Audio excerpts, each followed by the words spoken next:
Olá, gente! Boa noite.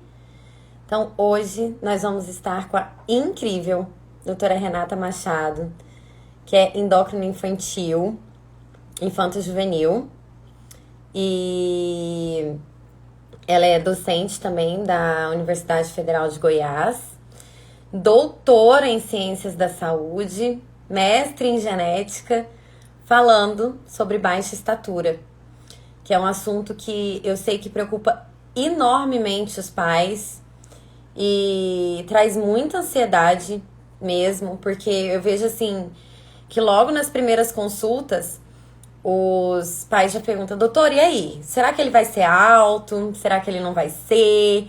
Como é que é? Porque, meu marido é baixinho, mas os tios dele são todos altos. E eu falo assim, gente, calma, porque tem muita história pra rolar ainda. Então, eu tô esperando a reentrar. E eu vou esperar ela entrar pra eu compartilhar com vocês o porquê do meu interesse tão grande nesse assunto. Já temos várias perguntas aqui, viu? Que já estão anotadinhas pra gente responder durante a live, que vocês colocaram lá nas caixinhas de pergunta. A reentrou, já vou aceitar. Tô ansiosa pra ver ela. Parece. Oi, Alex. Oi, Thaís. Oi, Oi, tudo Rê! bom? Tudo bem? Estamos Tô aqui. A muito luz tá feliz de boa? estarmos Aumenta um aqui. pouquinho. Ó, em sua homenagem, não deu tempo de eu passar maquiagem, mas eu passei um batom, Ah, que é sua marca registrada. nossa, Eu não fico tava, sem batom, eu não consigo. eu tava Eu fazendo acabei de uma. sair do banho, você tá vendo, né? O cabelo tá aqui, molhadinho. Tô esperando a tal da frente fria, que disseram que vai fazer 10 graus em Goiânia. Não sei o Ó, quê, eu tô aqui em esperando. Ribeirão já começou a chegar, tá? Não, aqui tá um bafo calorento, assim, tava 30 graus agora há pouco. Eu tô esperando a frente fria. Então é verdade, ela está subindo. Oremos, oremos. Rê, tava fazendo uma pequena apresentação sua enquanto você não entrava, Ah, mas eu gostaria que você se e arrumar o cabelo. apresentasse aí pro Ah, pessoal. uhum. Então, meu nome é Renata Machado Pinto. Eu tô falando aqui de Goiânia, né, onde eu moro. Minha família é toda daqui. Eu fiz medicina em Uberlândia, na Universidade Federal de Uberlândia. Me formei em 97. Muito tempo. E tem um gatinho passando ali. É, tem Fiz aqui gatos que residência de estão perto. pediatria. Depois eu fiz endócrino pediatria, tudo em Uberlândia. Aí vim para Goiânia, gosto muito de carreira acadêmica, acabei entrando, dei aula na PUC, fiz mestrado em genética e focando em genética da obesidade infantil. E acabei doutorado há pouco tempo também nessa área, estou dando aula. Eu dava aula na PUC, mas eu saí depois que entrei na UFG, porque é muita coisa. Muita E coisa, atendo muito né? consultório, gosto de consultório. E o carro-chefe do consultório é justamente a baixa estatura. E eu adoro trabalhar nessa área. Então, acabou que eu fiz mestrado, doutorado, focando. A pesquisa em si foi em obesidade, mas a gente, ao mesmo tempo, paralelamente, faz muita pesquisa também na área de baixa estatura. Que eu gosto muito, desde sempre, que eu sou super baixinha. Você tem quantos Eu, de altura, Rê? eu minto que é 1,5 m, mas não é não. É 1,48 m. Mas Então, eu tô eu tinha. sempre de salto, entendeu? Então, quando eu era criança, eu nasci em 74, aí nos anos 80, eu era muito. E eu tenho uma irmã, a Michelle, que é nossa amiga lá do grupo, da gente tem um grupo de pediatras. A Michelle também é pediatra, ela é alergista, imunologista infantil. A Michelle é um ano mais velha que eu, mas ela parecia que era 5 anos mais velha, porque ela tinha um tamanho normal para nossa família, que não é lá muito grande, mas eu era muito pequena, então fazia assim, era uma cabeça maior que eu. Parecia que eu era muito. Meu irmão mais novo já era mais alto, então porque eu tive uma série de coisas, mas no final das contas era só baixa estatura familiar mesmo. Mas aí o que acontecia? Meus pais me levaram em vários médicos. Na época não existia a figura do endócrino pediatra. Tinham pediatras que começaram a estudar na área e alguns endócrinos que também gostavam. E o meu médico, lá de. Acabou que eu fui para São Paulo, né? Que em Goiânia a gente não tinha tantas opções profissionais na área. ele era um amorzinho, assim. Então, ele me explicava, fisiopatologia, ele era professor também, desculpa aí, né? Aí ele me explicava, fiz patologia de crescimento, de idade óssea. Eu me lembro da imagem, eu tenho a imagem dele, o senhor já na época, me explicando tudo. E aquilo me marcou muito. No final das eu entrei na faculdade pensando, nossa, eu quero ser igual, fazer uma consulta igual a dele. Passei apaixonada em várias coisas da medicina e no final das contas escolhi Aí. para endopediatria mesmo, né?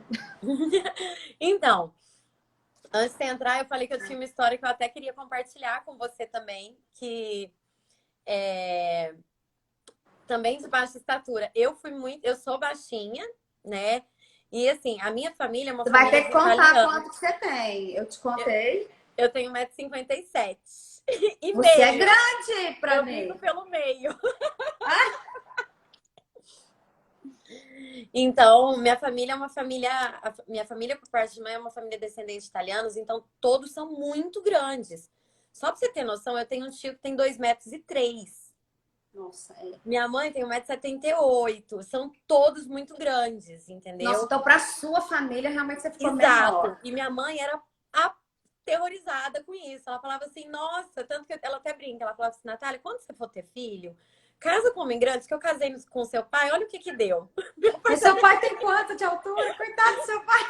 Meu pai, pra homem, eu acho que eu tenho 1,72 m, né, pai? Não, mas não é 1,73 m. baixinho, é uma Não média é do brasileiro, baixinho, né? É. mas não é a média dos meus tios, né? Aham. A Naná é meu chaveiro de amor, sou chaveirinho mesmo. E aí, minha mãe também me levou em vários médicos, me levou em endócrino, pediatra e tudo. E eu lembro que no 1,73 m, né, pai? 60? 1,63 m? Meu pai é baixinho. 1,63? Não, então ele é baixinho. Pra homem ele é baixinho. É. E aí, minha mãe me levou em vários endócrinos e tal. E fizemos todos aqueles exames que tinha na época. E aí eu achei tão legal, porque a endócrina foi tão sincera. Ela falou assim, Gisele, pode fazer 2 anos de tratamento com a Natália, levando uma injeção a cada 21 dias, mas ela vai crescer no máximo 3 centímetros do que ela vai crescer Naturalmente. normalmente, médico. Aí minha mãe olhou assim pra mim, vou gastar dinheiro com isso não. Não, e assim, não justifica, né? Porque tanto sofrimento para tão pouco, assim, tão pouca diferença. Então, um E pouco de você tem um diferença. tamanho normal. Mas uma coisa que eu vejo é que assim, tem uma expectativa familiar muito grande, né? Tipo, 1,57 m na minha família, nossa, estaria grande. A Michelle não tem isso e tal. Porque minha filha tem 1,63 m, ela é alta para nossa família. Já minha outra filha ficou com 1,53 m, tamanho da Michelle, mais ou menos, e é baixinha no geral, mas para nossa família está na variação do para mais. E, então tem muito disso.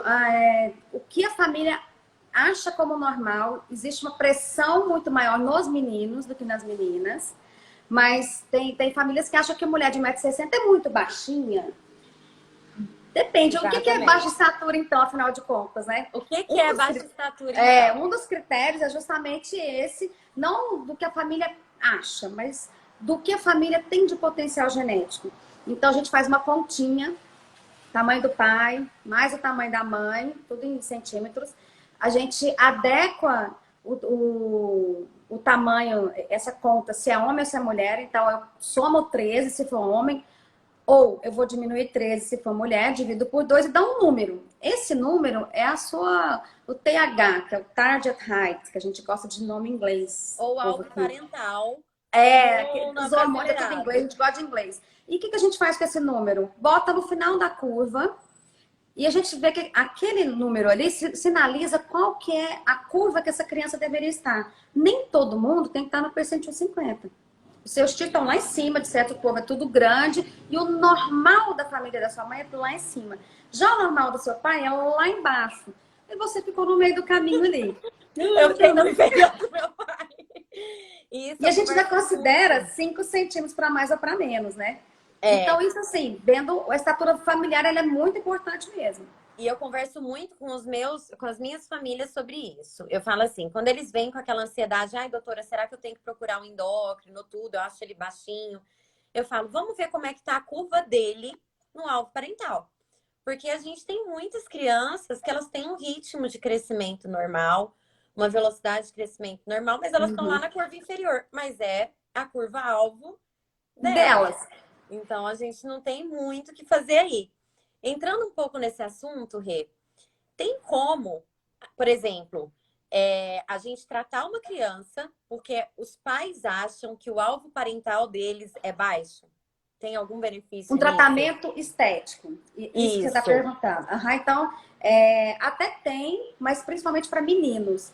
Então, ele não tem uma baixa estatura médica, vamos dizer assim. O que é baixa estatura do ponto de vista médico? Você está abaixo do último percentil daquela curvinha que tem na carteirinha lá, né? Que Uhum. abaixo da linha vermelha, no percentil, depende se é 3 ou 5, ou às vezes é o desvio padrão, que é -2. Então, você está lá embaixo.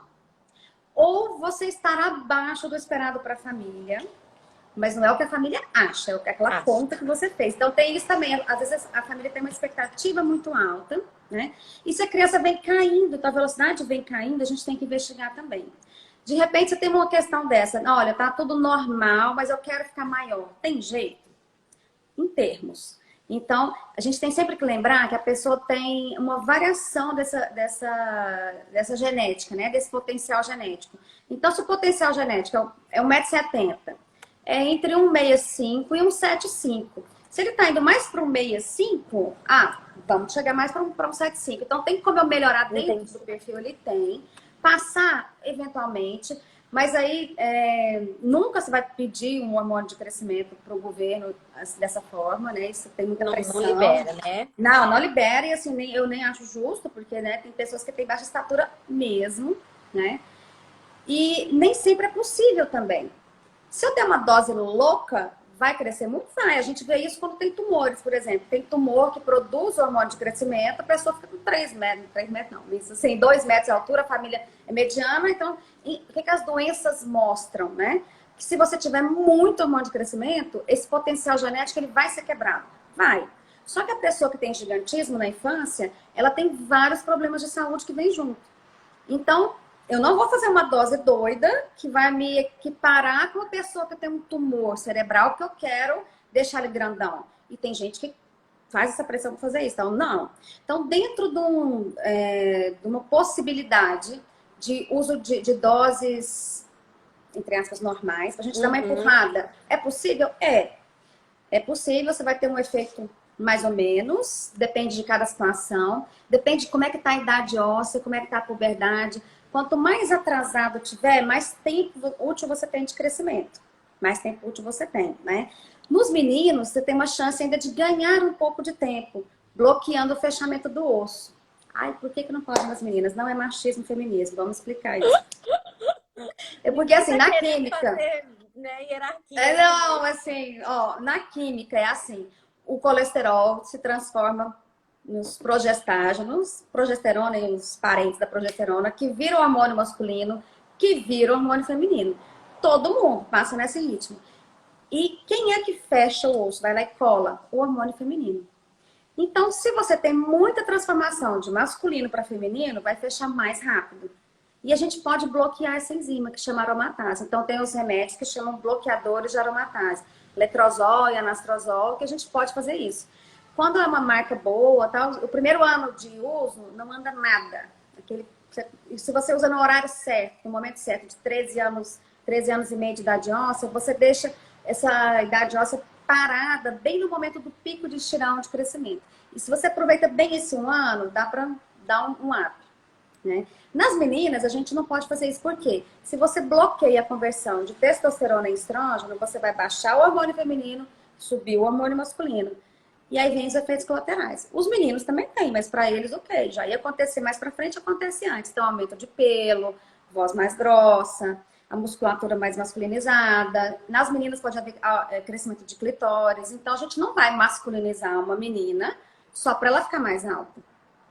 Eu acho que ninguém Muito faz isso. importante a gente falar sobre isso aqui, porque muitos pais, eles buscam isso, sabe, Rê? Por isso que eu Uhum. achei importante entrar nesse assunto e mostrar que não é só estética. Foi aquela questão, vale a pena os 3 centímetros a mais? Né? Vale a pena Será que vale a essa pena? né? Assim, tem como eu deixar uma pessoa com 2 metros? Qualquer um tem. Você dá hormônio no nível de ficar, que um tumor cerebral faz, que a gente vê isso nas doenças, vai chegar lá, mas vou causar diabetes, vou causar crescimento exagerado de outros sistemas, doença cardíaca. Então, assim, isso é impensável, ninguém faz uma coisa dessas. Mas, teoricamente, você consegue ultrapassar esse alvo genético se você tiver muito hormônio de crescimento? Consegue. Agora, nem é ético e nem é... Não tem, falta não é nem ético, é até bom senso, né? Uma coisa, o Bom buraco é bem mais senso embaixo. mesmo. Né? Que graças a Deus tiveram conosco, né, Rê? Lá no nosso... Aham, com certeza. Uhum. Que graças a Deus tiveram conosco. E até uma das perguntas se Uhum. existe alternativa para tratamento da baixa estatura mesmo, né? Não a estética, que não seja o GH. Então, eu acho que a pessoa está querendo dizer uma baixa estatura familiar, a pessoa não tem doença nenhuma, porque baixa estatura pode ser, tipo assim, o livro de medicina inteiro, né? O tratado de pediatria. Qualquer doença crônica vai roubar energia que seria para o crescimento e vai para quê? Para você vencer aquela doença. Então, primeira coisa, precisa de um diagnóstico muito bem feito. Não tem nada de doença crônica, não tem doença endócrina. Eu tenho que ver muito também o que? Os hábitos da criança.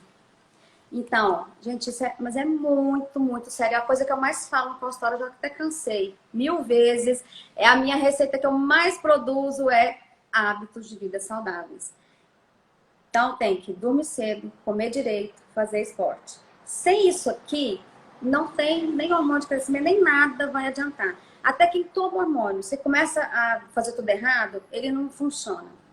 Eu gosto de comparar o crescimento da criança como o crescimento de um prédio. Então, claro que eu vou ter que, né, vou ter a equipe de engenheiros e de arquitetos super chique, badalada, para fazer um prédio lindo e grande. Ok. Mas isso seria o hormônio de crescimento. Mas eu preciso do básico, que é o fundamento. Tem que ter uma terra boa. Não posso construir ali numa areia movediça, não vai dar certo. Eu preciso de uma terra boa. Preciso dos fundamentos, eu preciso de tijolo e de argamassa. Então, antes de pensar em hormônio, tem que excluir doenças crônicas. Então, a terra tá boa, é firme. Eu preciso do básico, que é o tijolo e argamassa para subir. E isso é dormir cedo, comer direito e fazer esporte. Ai, mas que saca essa médica dormir cedo. Os meninos ficam bravos comigo, eles querem dormir tarde. A culpa não é minha, foi a natureza. Vai brigar com Deus, então. Por que isso de dormir cedo? O hormônio de crescimento é chato. Ele só funciona no sono profundo, mas só no sono da noite. Tipo, 9 da noite, 8, até o sol nascer. Por que isso? Porque ele tem que estar no mesmo momento com o cortisol baixo. E é bem nesse sono da noite que a gente tem o cortisol baixo, a gente tem produção de melatonina. Então é aquele sono assim no ponto, tudo funciona bem. Dormir de tarde, você descansa o corpo, mas você não cresce. Então a gente faz o hormônio de crescimento que horas? De noite. Então esse negócio de muita tela, você atrapalha demais, a criança realmente fica com insônia. Todos os dispositivos de tecnologia, celular, computador, tablet, a televisão moderna, que eu acho que todo mundo tem a fininha hoje em dia, ninguém mais tem aquela gordinha. Tudo isso tem aquele comprimento de onda azul que dá conta de, pelo seu olho, mesmo usando, meu óculos tem um negocinho de proteção, mas não adianta para isso não, só para não lesar a retina. Mas esse comprimento de onda vai lá via o olho, atrapalha a produção de melatonina, que é o hormônio do sono. Então, realmente, não tô com sono, tá mesmo não. A gente tem que desligar tudo isso, tipo 7 horas da noite, aí você começa a ficar bravo, né? Que aí você vai deixar ter produção do hormônio do sono, da melatonina, e aí o menino vai dormir. Se tá 9 da noite, estou com o telefone aqui, desligo, não vai dormir. Ele vai dar sono dele 2 horas ou até mais. Então, dormir cedo por causa disso. E muitas pessoas, elas associam essa informação, tem que dormir cedo e o pico de melatonina é às 9. Então, se eu dormir às 9, o pico vai acontecer depois. E não é verdade, né? Não é verdade. Você tem que ir desacelerando mais cedo. Então, assim, eu gosto de brincar disso, tudo. E tem uma série de questões, assim, do excesso de tela. Eu sei que tá difícil agora com as aulas online, mas a maioria das crianças com aula online, adolescentes, tem aulas de manhã. Os menorzinhos que estudam mais à tarde, eles estão ou não estão tendo aula online ou estão tendo um período bem curto. Então, acabou aumentando o tempo de tela por conta disso. Mas vamos deixar o tempo de tela de brincadeira, então, em 2 horas por dia, que é o certo, é o recomendado, né? Mas que isso seja mais cedo. No máximo, 6, 7 horas da noite tem que estar desligando isso.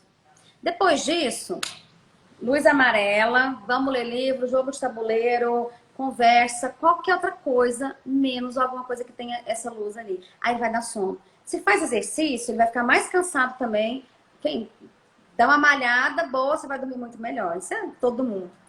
E não é só isso que é bom para o crescimento da questão do exercício físico. Ajuda no sono, né? E ajuda também no crescimento em si. É um fator estimulador do osso. Que é a primeira coisa que espicha? O osso. O hormônio de crescimento vai no fígado, produz o IGF-1, que é um outro hormônio, que é o fator de crescimento semelhante à insulina. Esse IGF-1 vai lá no osso mandar crescer.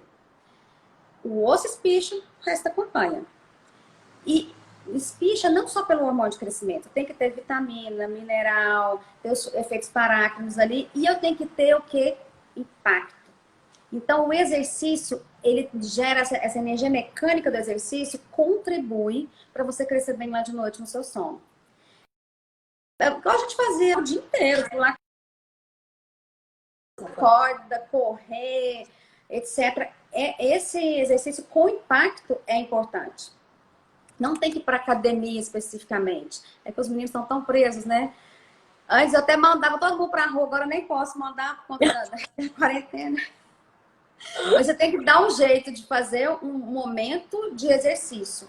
Se tiver fazenda, se tiver quintal, nossa, a melhor coisa. Se não tiver, a gente vai ter, quem puder comprar esteira, bicicleta ergométrica, aquele elíptico, para ter dentro de casa, eu acho que é muito recomendável, porque para a gente voltar à vida normal, jogar bola, basquete, o povo se abraçar, etc., vai demorar, né, gente? Tem que ter vacina, todo mundo vacinar, aí a gente vai soltar as crianças para brincarem uma com as outras, de encostar mesmo.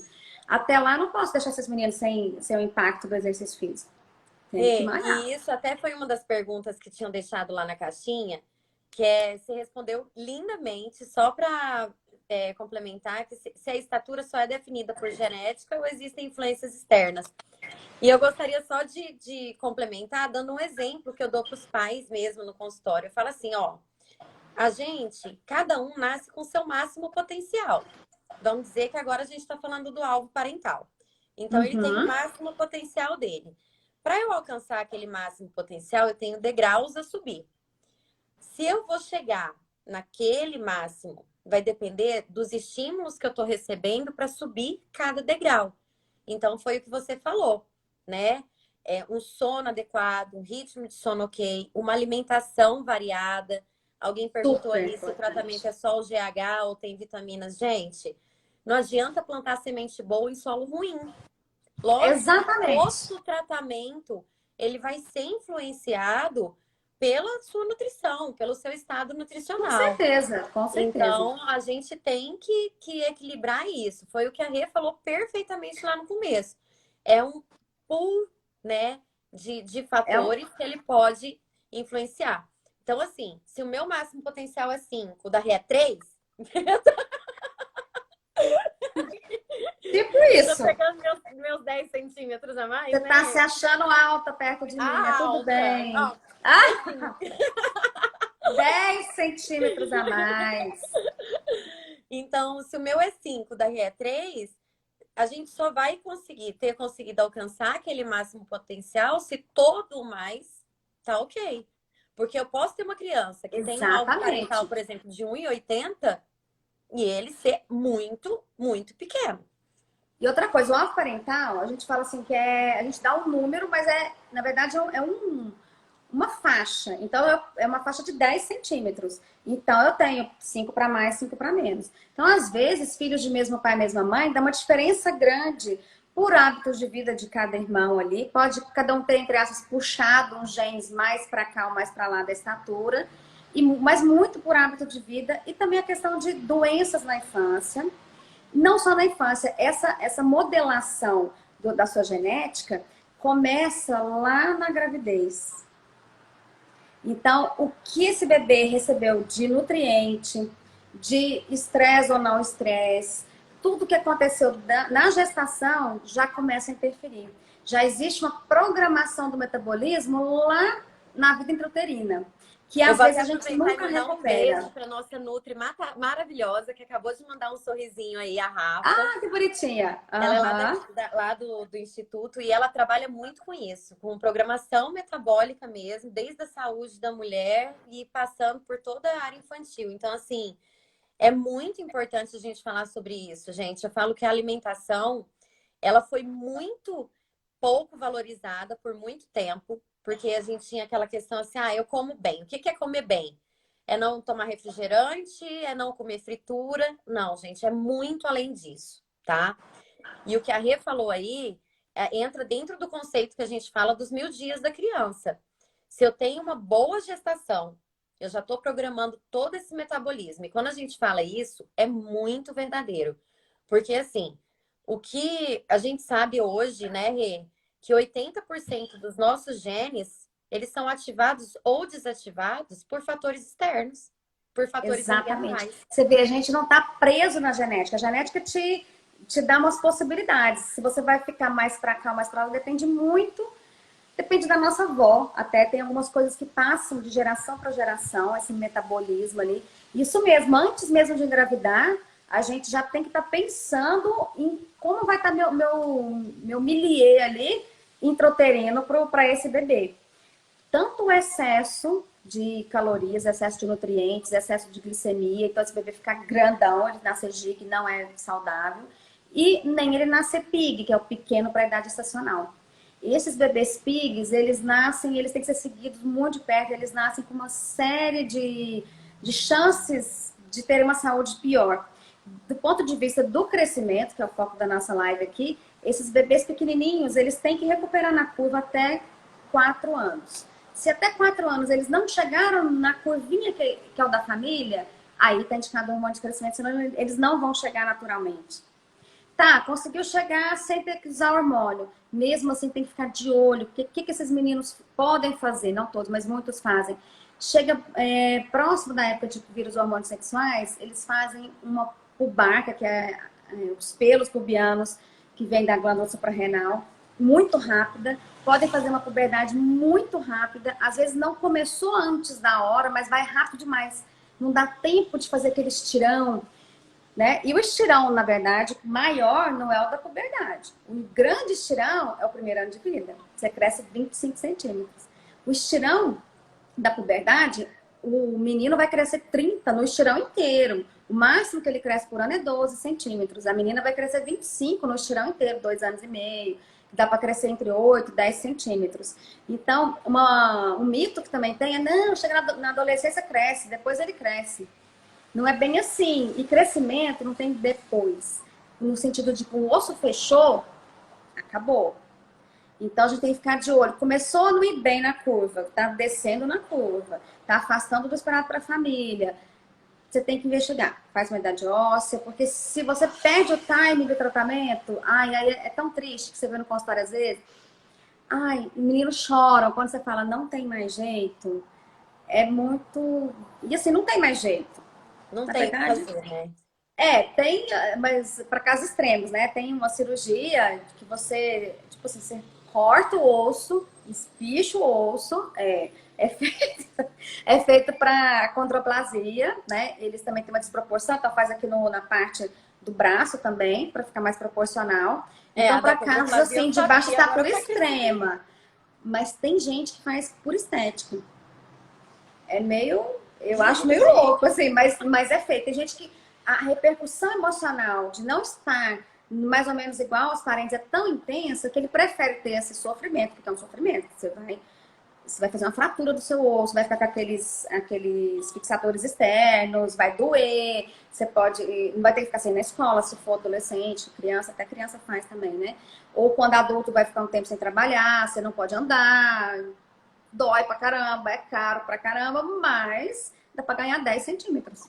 gente, se eu fosse me estressar por não parecer com a minha família, eu tava lascada. Porque minhas primas tudo tem olho azul, tudo Ó, você alto. tem ouro verde, tá chiquérrima.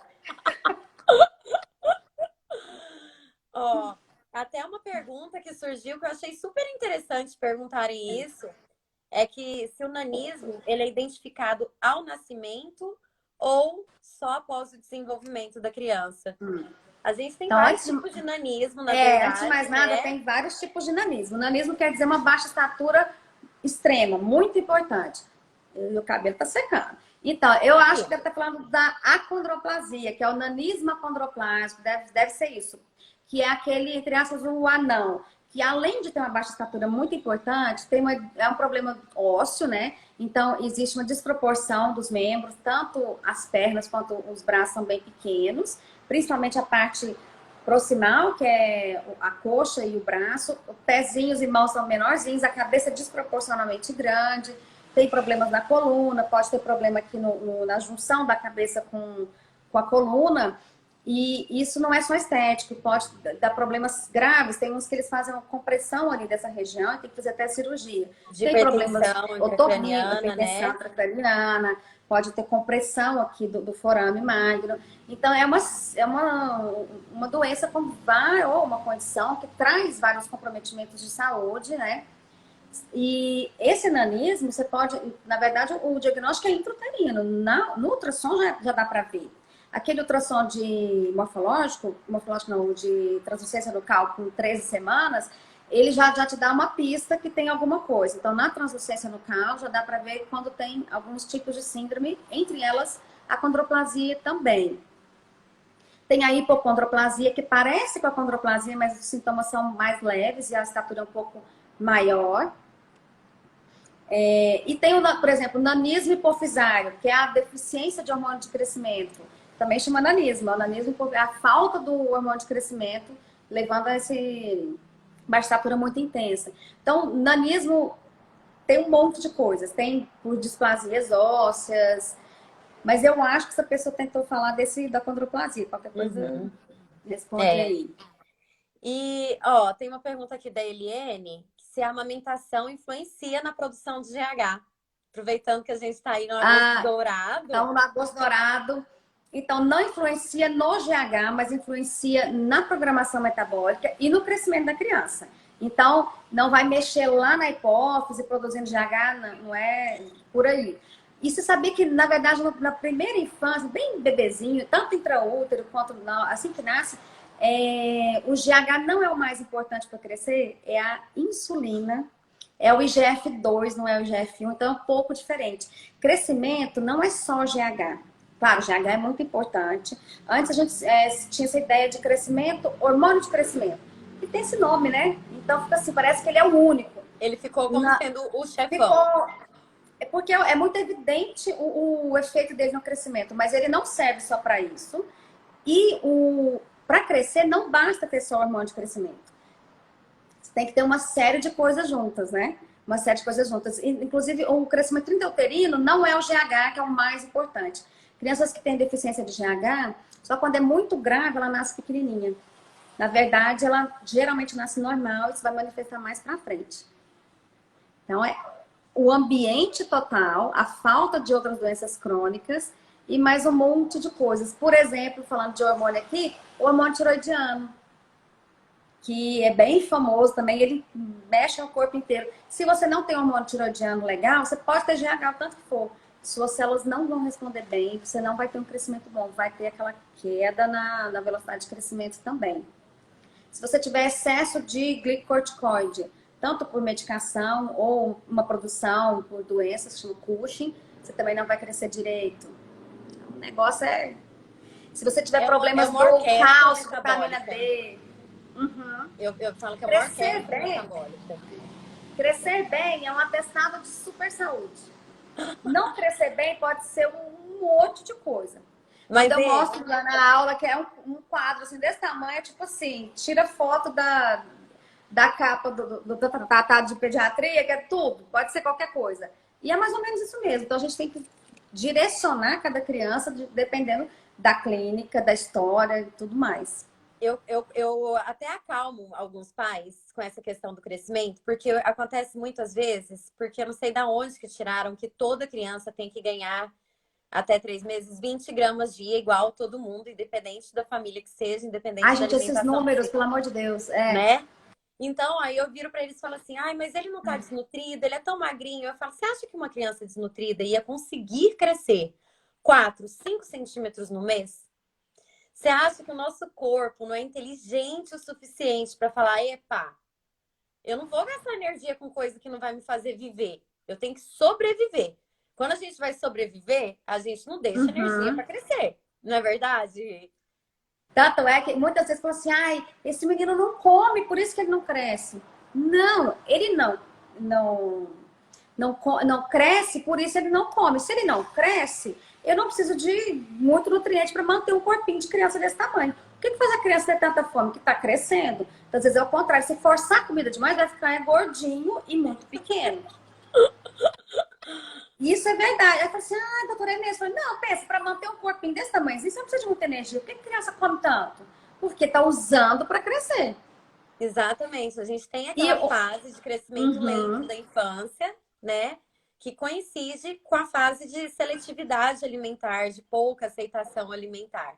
Então, as E de crianças entendem. redução do apetite. Um bebezinho no primeiro ano de vida é um apetite É uma voraz, uma praga. coisa de doido. Uai, mas ele nasce em média, né, gente? Não tem que ser exatamente esses 3 quilos. E em média, com 1 ano de idade, vai estar com 10 quilos, ganhar 7 quilos no ano.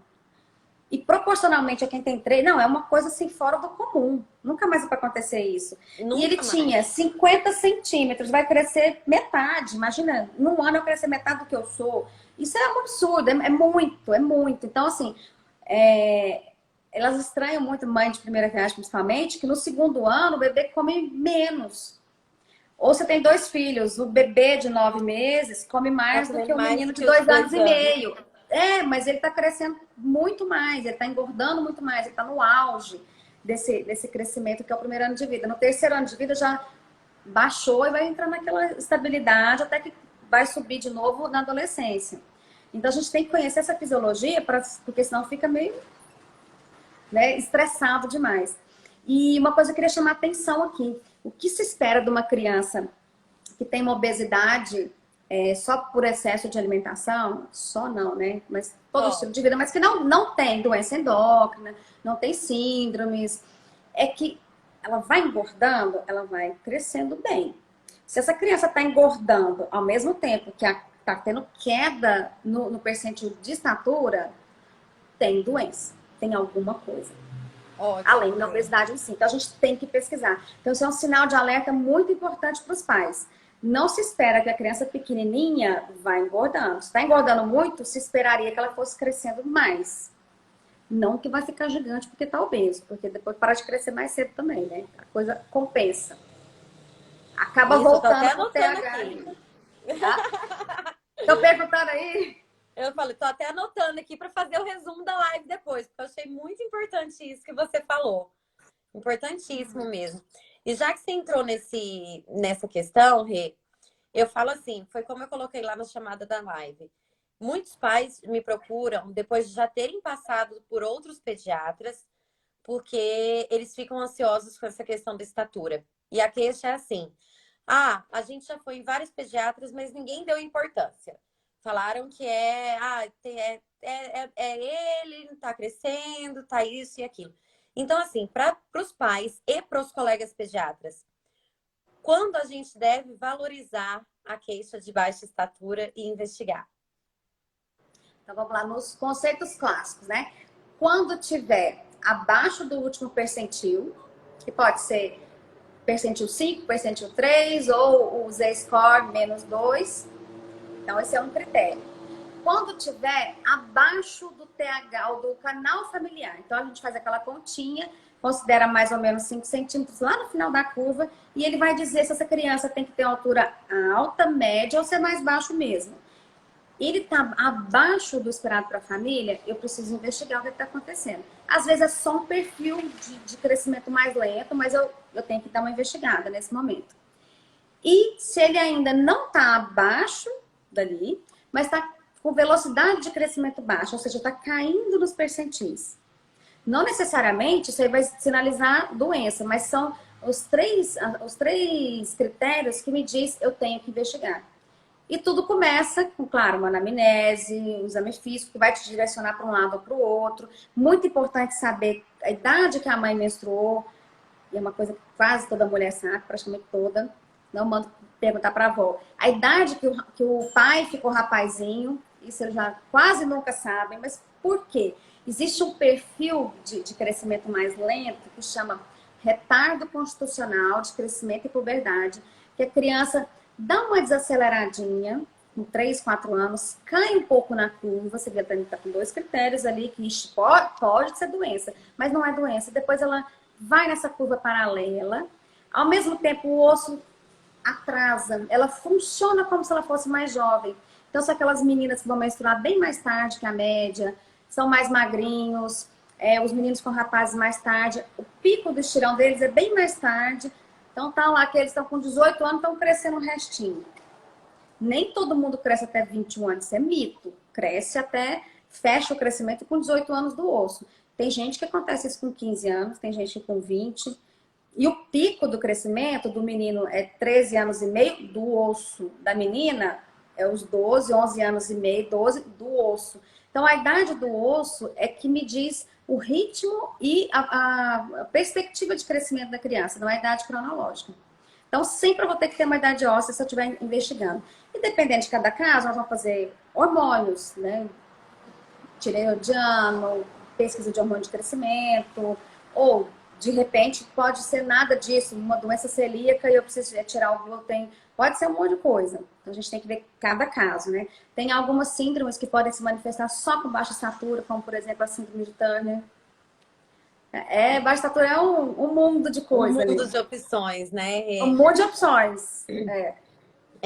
E deixar aqui um alerta para os pais, gente, porque eu vejo que muitos poucos, principalmente depois do primeiro ano de vida da criança, têm anotados estaturas e pesos de outras fases. Depois que para de anotar naquela primeira curva do primeiro ano, dos primeiros 2 anos, que relaxa um pouco no acompanhamento pediátrico, os pais chegam e dizem, e qual foi a última estatura dele? Ai, não lembro. Isso dificulta Eu quero o morrer com trabalho, isso. porque a gente precisa, gente, calcular a velocidade de crescimento. Para isso, a gente precisa de uma estatura anterior. Então, cobrem dos seus pediatras, cobrem que meçam e anotem isso em algum lugar. Se eles anotarem, vão lá. Tem curva, baixa na internet. Vai, Gente, anota. Esqueci, anota no papelzinho, depois coloca em casa com a data. Isso é muito importante. Como é que eu vou saber se ele desacelerou de uma vez, ou se ele foi devagarzinho, ou se não desacelerou? É muito importante. Mas deu normal. Ótimo que deu normal, mas se no futuro não tá normal, eu perdi aquela história. Isso é muito ruim. Eu faço lavagem cerebral com os meus alunos. 1000 vezes a gente repete na pediatria. Desde sempre, anota, anota, anota. Anota. E é raro, viu? Eu tô falando, tô dando uma puxão de orelha nos pais mesmo, nos colegas, porque é difícil quando eu pego um paciente que, por exemplo, não tá acompanhando comigo, que chega com 7, 8, 9 anos. Geralmente, eles não têm as últimas estaturas anotadas. Eles não Muitas têm vezes eu falo que vai voltar lá no pediatra, vai pedir. Dá muito mais trabalho você procurar aquele prontuário e tal. Tem uns que nem no prontuário tem. Isso é uma falha muito grande, né? Gente, quantos segundos a mais você vai gastar? É segundos, não é minutos. Para anotar ali 3, peso, estatura. Se vai ter estatura, depois eu calculo em IMC, não precisa nem calcular, mas pela estatura e a data. Eu preciso da data. Não precisa nem calcular a idade, tantos anos, tantos meses. Mas a data, peso e estatura é o mínimo, é o básico. Isso é muito importante. Se o pediatra não fez, ou se você não levou na hora, anota no papelzinho, depois anota em casa. E tem a carteira do adolescente, né? A puericultura, na verdade, não acaba com 2 anos. Ela espaça mais, mas ela não acaba. Ela não acaba. Não na infância. De jeito nenhum. Depois a gente tem que fazer puericultura, né? Uma vez por ano no gineco, os homens. Deixa o homem aí que não vai mesmo, né? Mas teoricamente todo mundo uma vez por ano deveria dar aquela geral, né? Na saúde. E a gente tem que ter isso anotado. Com 10 anos de idade, então você pode ir no posto e pega a carteirinha do adolescente que tá linda. Não, essas carteiras do SUS são assim, maravilhosas. Eu sou apaixonada. Não, e você quer saber? Eu falo que eu até me impressionei, porque a nova carteirinha deles tem até esse orientado lavagem nasal, tá lavando o nariz nas consultas de rotina. Eu falei, oi, que avanço, gente! Eu tenho como anotar. Tipo assim, a lavagem nasal já tá sendo um instrumento Não, de é muito cuidados com legal, a né? saúde. Eu falei, gente, evoluímos muito nessa pediatria, né? E, gente, para quem não sabe, a gente está falando daquele livrinho, a caderneta mesmo da criança, que parece um livrinho, que ele tem um local de anotar a vacinação atrás também. E eu falo que é muito importante que a gente não só use ele para levar no pediatra e para olhar a vacina e tudo, porque tem muita informação legal lá que Não, e o pode. pessoal que nasceu em maternidades particulares, tal, não ganha esse do SUS em muitos lugares. Vai no posto e pega, vai lá vacinar a primeira vez, tal, e pega, o mesmo que você vacina em clínica, porque é o melhor. É o melhor. Nossa, sempre foi, né? E Na as época das minhas curvas meninas estão com são 17 e 19, mas já na época delas, o do SUS já era melhor. E eu peguei e no eu falo assim, SUS. e as curvas são adequadas para nossa realidade. Sim, claro, são Porque a curvas gente pra tem muita gente. curva que acha na internet ou que tem alguns programas que aí você vai lá e fala, não, o pediatra falou que ele estava muito abaixo da curva. Aí quando eu vou pegar a curva do que a gente usa, dos scores aí atualizados, tá tudo ok. Eu falo, gente, é porque a gente tem disponível, gente, um monte de curvas. E eu vou estar sendo desonesta com vocês se eu for estar medindo seu filho, por exemplo, com uma população europeia. Olha a média que a gente tem lá de peso e de alvo estatural do que a nossa aqui no Brasil, né? Eu brinco assim, gente, eu não cheguei na média brasileira e minha curva não era ruim. A média brasileira é 1,60 m de mulher.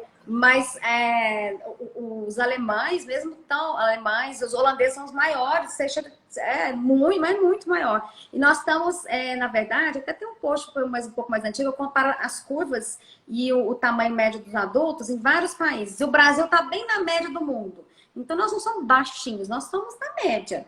E vários povos da América do Sul têm a média de estatura mais abaixo. Provavelmente, essa geração agora, quando chega nos 20 anos que eles fazem, agora a média do brasileiro é tanto. A geração que tá com 20 anos, que espera que não vai crescer mais. Provavelmente vai crescer um pouquinho mais. Então, estima-se que vai ficar 1,63 a mulher. Quer dizer, minha filha tá na média, como que isso pode? Superou total a família. E por que isso? As gerações mais novas estão ficando maiores? O que isso tem a ver? Tem a ver? Tem a ver, Tem sim, a ver. gente, tem a ver. Na verdade, tem diferença étnica entre os povos, principalmente os povos assim que têm casamentos mais só entre eles, aí ficam, né, diferente um pouco assim de cada lugar. Nós somos uma bagunça de tudo que é lugar, isso é muito bom. E tem tudo a ver, a gente está bem na média do mundo, que nós somos uma bagunça de genética. Mas tem muito mais a ver com condições de vida.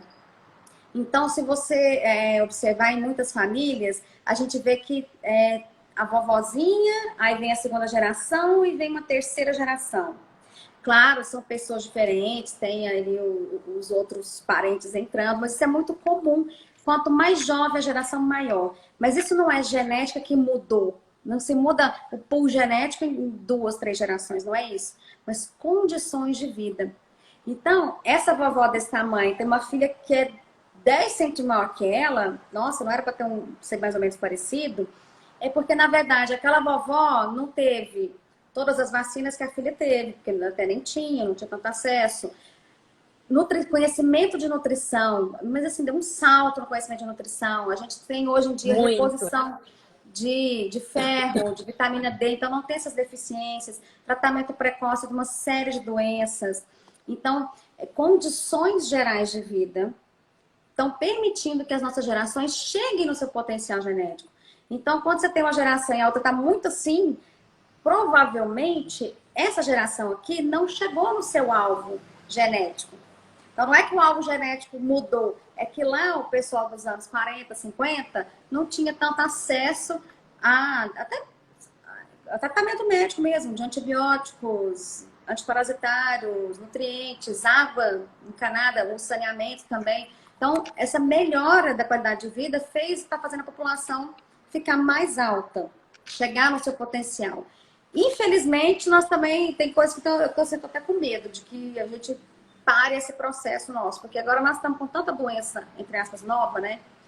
Dengue, zika, chikungunya. Dengue é mais ou menos nova, né, gente? Não, na minha época de faculdade não tinha dengue. E veio para lastrar. O coronavírus nem se fala, né? Nós estamos, assim, com um movimento anti-vacinas que é um absurdo. Então, doenças que já tinham sido extintas do Brasil voltaram a aparecer. A rubéola já tinha sido Sarampo. extinta, o sarampo, e a gente perdeu o nosso selo, né? Que tristeza. Se essas crianças começam, que a cada doença, você para de que naquele momento que eu tô doente, eu paro de crescer. Eu desvio a minha energia para lutar contra a doença. Eu vou gastar energia crescendo? Não, eu quero sobreviver. Se eu tenho muita doença, isso vai comprometer no final. Se eu tenho uma doença ou outra aqui, não. Mas se todo mês ou cada 2 meses eu tenho alguma coisa com que lutar, chega no final, não deu tempo de eu chegar lá no ponto genético, né? É verdade. E eu achei linda essa reflexão que você fez agora, de verdade. É, a gente hoje tem acesso, eu falo assim, que em tudo, principalmente até em educação e tudo, tem Sim. uma frase que me marcou muito na pediatria, que não tem muito a ver com o assunto, mas vocês vão entender por que que eu vou falar. Que fala assim, que hoje nós temos todas as ferramentas para criar crianças que sejam adultos que não precisem se curar da sua infância. Mas quando a gente para pensar Verdade. isso, a gente pode estar falando isso metabolicamente também. Eu, com Claro. uma boa alimentação na infância, estou prevenindo doenças metabólicas na vida adulta, obesidade, diabetes. Se eu passo por todo o processo, aleitamento materno e tudo isso que a Renata falou, a gente pode sim estar garantindo gerações melhores. E hoje, gente, nós temos acesso a muitas coisas que nossos pais e nossos avós, nossos bisavós não tiveram. A medicina ela está em constante evolução. Então, eu falo que é uma responsabilidade muito grande, como pais e profissionais, a gente saber do potencial que a gente tem nas mãos e não usar dele. Eu falo que chega a ser até uma irresponsabilidade a gente pegar uma criança e não esmiuçar, e não tirar dela, e não trazer, e não oferecer a ela o máximo que ela pode ser com o conhecimento que a gente tem hoje. Não é, Rê? Estamos com a faca e o queijo na mão, né? Estamos, sim, o crescimento do SUS, essa disponibilidade que a gente tem, né? Essa cadernetinha tem que ser, se os pais leem ali, já tem um manual do dia a dia de como conduzir, com certeza. Aí parece como explicar geneticamente, eu vi uma pergunta, Ah, mas só que eu não entendi. Não, não explica geneticamente, explica ao contrário, né? Você com condições melhores de vida, você consegue chegar no seu alvo genético. Por isso que as gerações mais novas vão ficando cada vez mais altas. Isso falando em população. Falando em pessoas, aí você tem que ver cada caso. De repente, você tem tudo maravilhoso e não chega lá porque você teve um problema na sua irrigação placentária e você nasceu com uma programação metabólica diferente. Então, apesar de ter todo o ambiente perfeito ali, mas o intrauterino não foi. Então, cada um a gente tem que individualizar, mas em níveis populacionais, quando a gente compara as gerações, então é isso, é condição de vida. Pediatria Rê, é lindo, né? ah, é lindo. E aí eu falo, a gente É tem uma lindo. responsabilidade muito grande mesmo nas mãos, né? E nós temos 7 minutos. Então, Ó, assim, qual. Ne passou que eu nem vi. Ai, que dó. Ó, qual a dica que você dá, assim, para os pais e para os pediatras gerais, né, como eu? Quando que a gente deve, então, encaminhar um paciente para o endócrino? uhum. Para você ter condições de encaminhar direito, a primeira coisa é aquilo que a gente comentou agora. Toda consulta você tem que anotar. Toda. Ah, ele foi tomar vacina, pesou e mediu? Anota. Data, idade, peso, estatura, se tiver IMC, PMC, tudo, mas assim, é o mínimo. E a gente vai ter esse desenho. Esse desenho quer dizer muito. Não tem um número rígido, mas aquele desenho da curva, se ele não está seguindo o ritmo de ascensão junto com aquela curvinha, tem alguma coisa errada. Então, queda da velocidade de crescimento, de acordo com cada faixa etária, isso é a hora de encaminhar. Você fez a. Ah, e para fazer a conta do alvo genético, a gente tem que medir o pai e a mãe, porque todo mundo, como diz Mente um Everybody pouquinho. Lies, né? Quem fala é o 1,57 House, e né? meio. Everybody Lies. Então, vamos confirmar esse tamanho, senão você sai de uma premissa errada. Então, confirma esse tamanho, coloca na curva. Tá abaixo, considera mais ou menos 5, tá abaixo daquilo ali, você tem que investigar. E se tiver abaixo da última linha vermelha, ou dizer score, que é o que a gente mais usa, que é essa, né, da OMS que está na carteirinha, ou a curva do percentil também. Então, são as 3 situações que a gente tem que dar uma investigada. Ótimo, Ó, agora Rê. estamos 5 minutos, tem que fechar um pouquinho antes, senão não salva, já perdi Não live. salva, gente. A Tem gente que ser um não pode pouquinho antes de deixar. 1 hora. É. Faz aqui, aqui, o sorriso para selfie. E deu. Assim, Pronto, virar o gente. clique. Vou Então, eu botar lá quero no meu agradecer YouTube. imensamente, Rê, a sua participação hoje. Foi um prazer estar aqui com você. Quando eu falo, eu comento nas suas postagens que eu te admiro muito mesmo, que é uma honra para mim poder te chamar de amiga. E eu aprendo muito contigo. Eu fiquei muito feliz quando você aceitou esse convite para estar comigo hoje aqui na live. E já quero marcar a próxima. Já tem aí, a gente pode falar sobre puberdade precoce, tem muita coisa aí Ixi, da tem pele endócrino, tem um monte de geral coisa, né? Vamos marcar que a sim. gente pode juntar com o endócrino e falar. Então, muito obrigada por ter topado, viu? Ó, eu que E agradeço. Nossa, imagina. Ai, agora a gente tem um grupo de pediatras que a gente conversa sobre tudo. É muito bom, né? É tão legal ter gente do país todo. Muito bacana. Tem só 3 homens e eles ficam tão caladinhos, mas as meninas. uma É uma muvuca. troca muito E o bom é que todo gostosa. mundo já conhece de todo mundo, já fala Isso! tudo. Aham. Ai, que bom que deu certo nessa live. Muito obrigada por ter me convidado, viu? Eu que fico feliz de Um você ter beijão para aceito. você e seus E seguidores. um beijo, obrigada a todo mundo que participou. Os comentários, as perguntas foram uma delícia. Foi uma delícia estar aqui com vocês hoje. Até mais, Rê. Obrigada Tchau, pelo seu tchau. Até tempo. mais. Tchau.